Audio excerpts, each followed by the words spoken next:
Bismillahirrahmanirrahim. Assalamualaikum warahmatullahi wabarakatuh. Hari ke-9 masuk lebih. Assalamualaikum warahmatullahi wabarakatuh.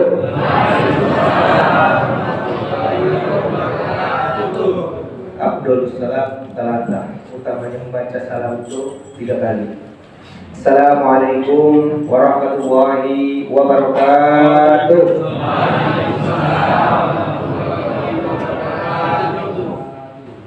Alhamdulillahirabbil alamin.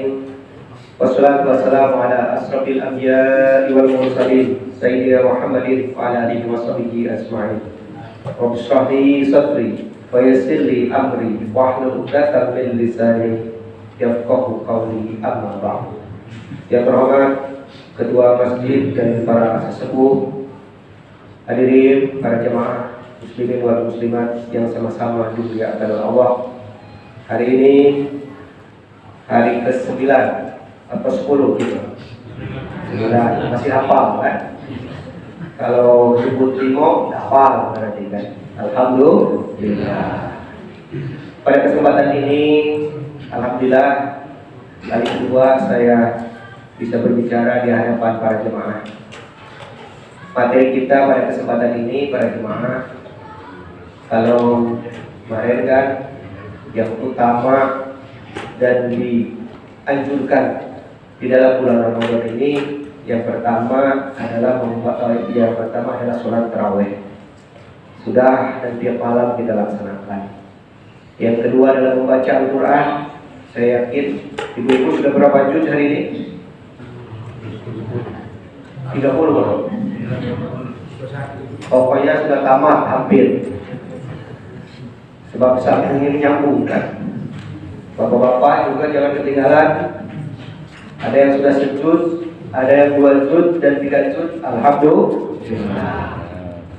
Pada kesempatan ini kita akan berbicara tentang sedekah. Sebab kenapa sedekah ini penting dibahas? Kata Rasulullah dalam satu riwayat, pernah Rasulullah SAW sedang bercengkrama seperti itu, ngobrol-ngobrol dengan para sahabat. Tiba-tiba ada seorang sahabat bertanya kepada Rasulullah SAW, "Ya Rasulullah, afdhalus sedekah. Ya Rasulullah, kira-kira kapan sedekah yang terbaik?" Maka dijawab oleh Rasulullah, "Qala shadaqah fi Ramadan." Bahwa sedekah yang terbaik itu adalah sedekah di bulan Ramadan. Jadi sedekah yang terbaik itu adalah sedekah di bulan Ramadan. Hadirin, sedekah di dalam ilmu fikih ada 3. Kadang-kadang kan kalau pengumuman di masjid, mari kita sama-sama bersedekah, infak, zakat. Seolah-olah 3 kata itu adalah kata yang sama. Benar tak? Kita udah baca membedakan mana itu sedekah, mana itu infak, mana itu zakat. Ternyata di dalam ilmu fikih 3 istilah itu ada bedanya. Yang pertama adalah sedekah. Sedekah itu secara bahasa adalah sedekah kebaikan. Jadi yang namanya sedekah itu adalah sesuatu yang diberikan kepada orang lain yang sifatnya umum, baik itu material atau non material. Jadi yang namanya sedekah itu adalah umum sifatnya. Sebab di dalam hadis kata Rasulullah SAW, kalau kamu tidak punya duit untuk disedekahkan, maka bacalah tasbih, maka bacalah tahmid, dan bacalah takbir. Itu juga sedekah. Jadi kalau kita butuh, tak usah yang namanya sedekah, infak. Sedekah itu bukan hanya harta saja, tetapi yang namanya sedekah itu adalah bersifat umum.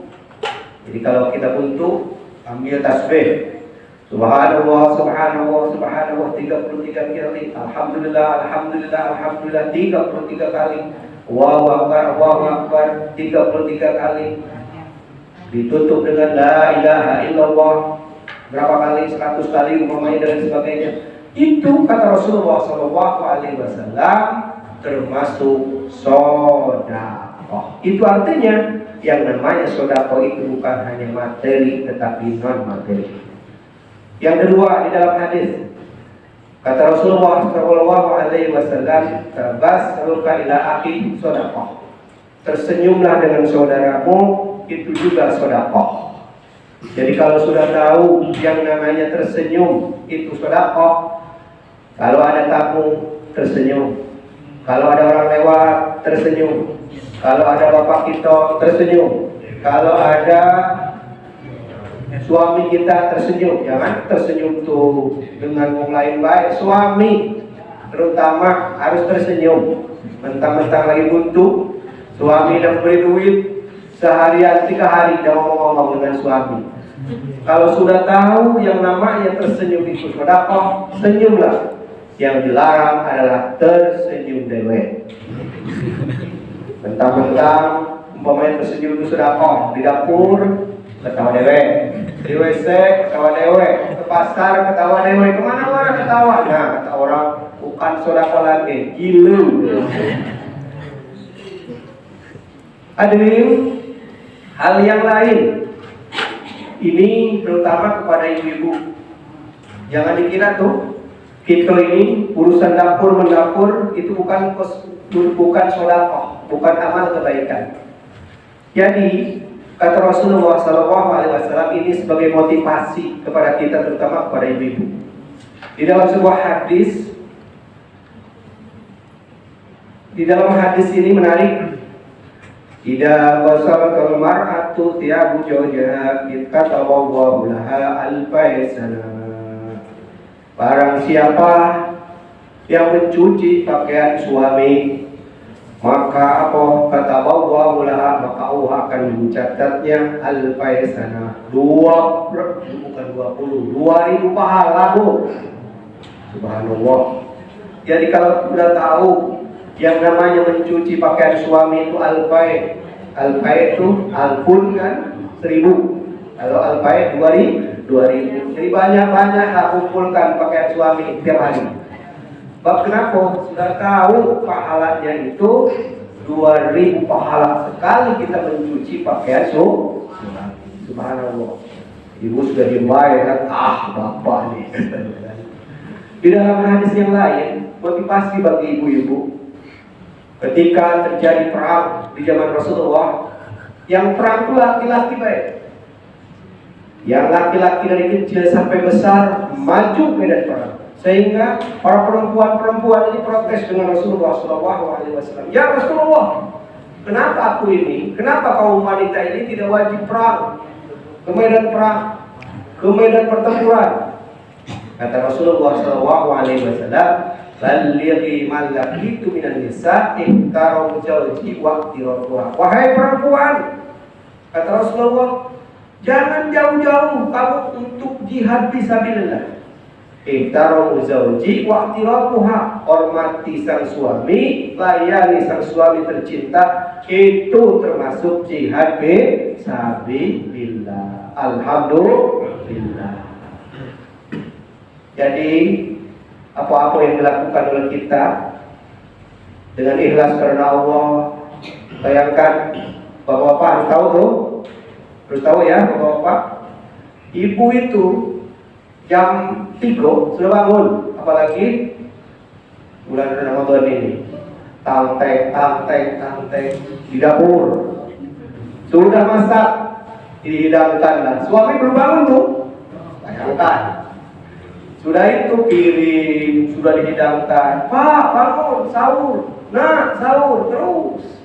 Ay kaget sebentar lagi kata bapak. No, bapak ini kan makan. Sudah makan, bapak beluyur. Sudah atau nonton TV.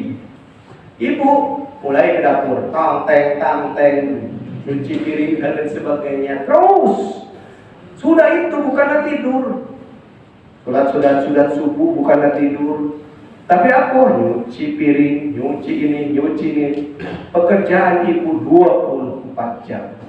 Dan hal-hal seperti itu, ibu, janganlah kita umpamanya kesal dengan keadaan. Sebab kata Rasulullah tadi bahwa balighi bilan nisa wa irafuha, bahwa melayani sang suami dengan baik, mengurus keluarga dengan baik, menghormati sang suami dengan baik, itu semua termasuk kategori jihad fisabilillah. Subhanallah. Jadi pekerjaan kita sehari-hari yang dilakukan oleh kita yang biasa itu, apalagi di dalam bulan Saum ini, di bulan Ramadan ini, sungguh dan luar biasa. Bagi bapak-bapak nih, kalau tadi bapak-bapak kipas, ibu-ibu kan agak cenderung dikit ya. Ternyata sehebat Rasulullah, bayangkan, sehebat Rasulullah, dia pimpinan perang, dia pemimpin agama yang waktu Rasulullah ada sudah ratusan ribu tuh pengikut Rasulullah zaman itu. Apa yang dilakukan oleh Rasulullah? Ternyata kalau sehari-hari di medan perang, Rasulullah sebagai panglima, Rasulullah sebagai pendakwah. Tetapi kalau di rumah, kata Siti Aisyah radhiyallahu anhu, ini Siti Aisyah itu adalah istri Rasulullah sallallahu alaihi wasallam. Apa yang dikerjakan oleh Rasulullah?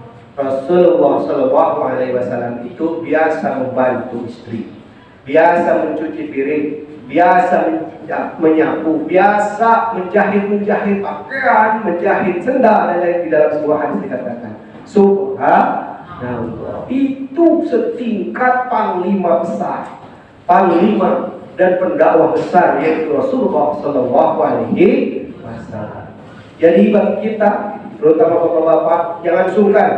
Rasulullah aja yang panglima perang, biasa nyapu, biasa mencuci piring, biasa menjahit pakaian yang robek dan lain sebagainya. Apalagi kita.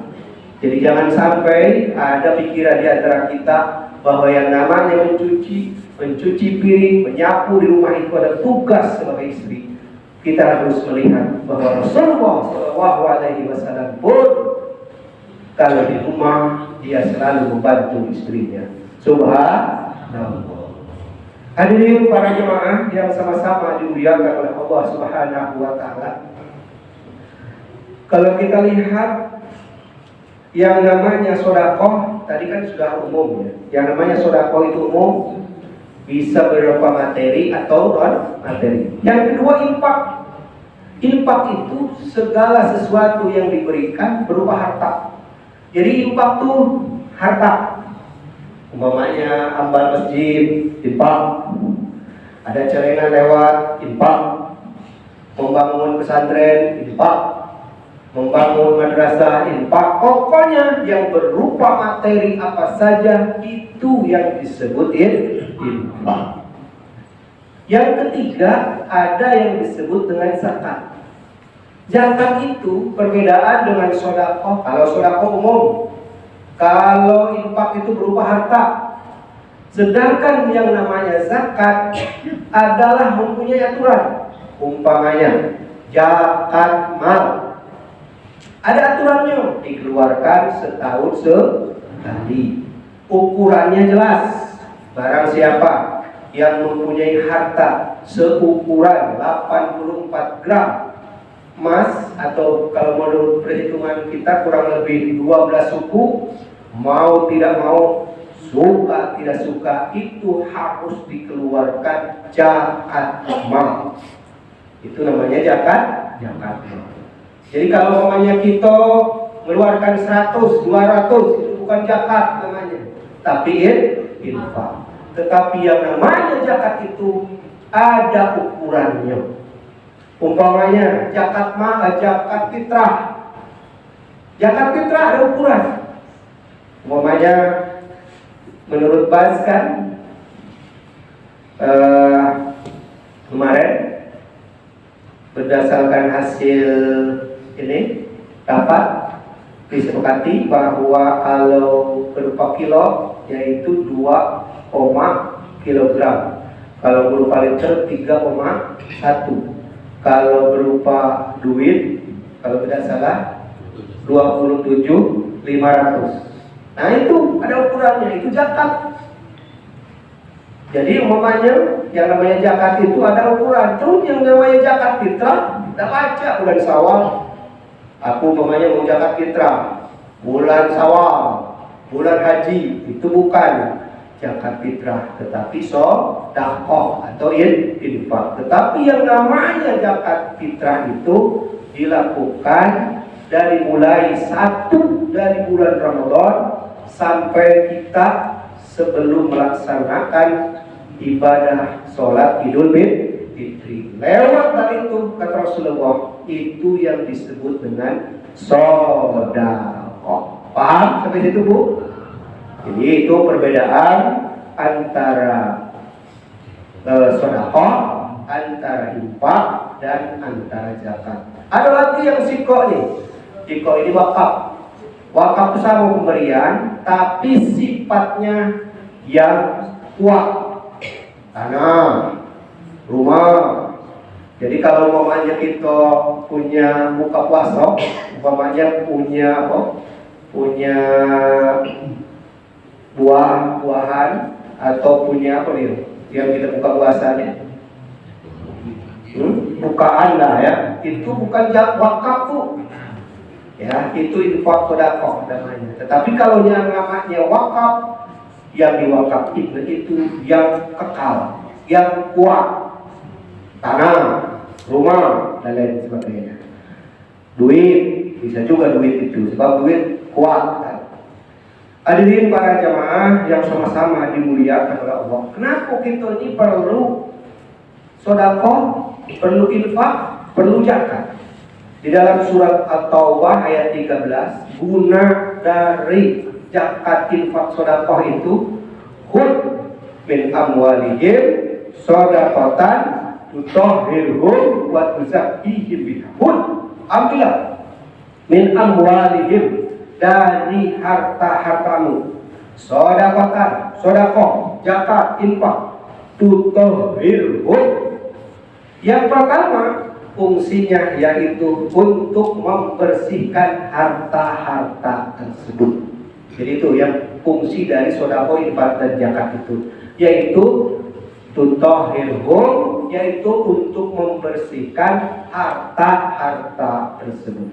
Kita ketahui di dalam harta kita ini, dalam pencarian, ada yang 100% halal, tahu halal. Kita bekerja di mana upah kita 100% halal. Ada yang 75% halal, 25-nya subhat. Ada yang 50% subhat, 50% halal. Ada yang 10% halal, ya. Ada yang 90 subhat. Nah, cara untuk menghapus semua itu di dalam Al-Quran surat At-Taubah ini, keluarkanlah sedekah kita, keluarkanlah zakat kita, keluarkanlah infak kita, sebab itu bisa menghapus dan bisa membersihkan harta-harta tersebut. Yang selanjutnya, waktu zakkihim biha. Ternyata yang namanya zakat itu bukan hanya menghapus, ya, bukan hanya membersihkan harta-harta, waktu zakkihim biha, yaitu membersihkan, yaitu menghapus dosa-dosa kita. Subhanallah. Jadi teman-temanlah kita bersedekah, karena selain membersihkan harta, dan yang kedua adalah menghapus dosa-dosa kita. Para jemaah yang sama-sama dimuliakan oleh Allah Subhanahu wa taala, di dalam hadis Rasulullah sallallahu alaihi wasallam berkata, "Mana qadat shadaqatan min malin." Jadi harta itu tidak akan berkurang karena sedekah. Jadi kata Rasulullah, yang namanya harta tidak akan berkurang karena sedekah. Memang secara matematis, yang namanya sesuatu yang diberikan itu pasti berkurang. Umpamanya kita punya duit 100.000, 100.000 ini masuk celengan 5.000. Berkurang enggak? Berkurang enggak kira-kira? Kita punya duit 100.000 masuk celengan 5.000. Berkurang enggak? Berkurang. Berkurangnya berapa? 95.000 tadi. Itu secara matematis. Tapi secara batiniah, secara agama, bahwa yang namanya sedekah itu tidak akan berkurang harta kita. Ini sudah contohkan oleh Rasulullah SAW di dalam riwayat ketika Rasulullah menceritakan hadis ini, asbabul wurud, sebab-sebab hadis ini lahir karena ada satu peristiwa, mana qadar sedekatul mal. Ternyata Rasulullah berkata seperti ini, ada asbabul wurudnya. Kalau Quran asbabul nuzul, kalau hadis asbabul wurud, sebab-sebab hadis itu turun, sebab-sebab hadis itu turun. Begini ceritanya. Pada suatu ketika datang seorang kakek tua yang bajunya lusuh, dia kelaparan. Datang ke Rasulullah. Ya Rasulullah, aku minta pakaian hanya ingin menutup auratku. Memang pakaiannya rombeng-rombeng. Dan aku juga minta makanan. Makanan apa saja yang penting bisa mengenyangkan perutku. Pada saat itu Rasulullah bingung. Apa dia yang harus diberikan? Sebab Rasulullah juga tidak punya. Para sahabat yang kumpul itu tidak punya juga. Bingung Rasulullah apa yang harus diberikan. Ketika itu Rasulullah mengatakan, wahai sahabatku, aku tidak punya apa-apa. Tapi kamu datanglah ke putriku, yaitu Siti Fatimah radhiyallahu anha. Datanglah ke anakku. Maka orang tersebut datang kepada Siti Fatimah, yaitu putri Rasulullah SAW. Apa yang terjadi? Wahai Fatimah, kata kakek tadi, aku meminta kepada Rasulullah, tetapi meminta makan, meminta pakaian. Tapi Rasulullah tidak punya. Aku ini disuruh kepadamu untuk datang. Siti Fatimah bingung. Kenapalah Rasulullah ini? Padahal Rasulullah lebih kaya daripada aku. Bayangkan, Siti Fatimah itu adalah istri dari Ali bin Abi Thalib, sahabat Rasulullah yang gagah berani. Pada saat itu tidak punya pakaian. Bingung lagi. Itulah amal dan bakti kita kepada Allah Subhanahu wa taala. Wassalamualaikum warahmatullahi wabarakatuh.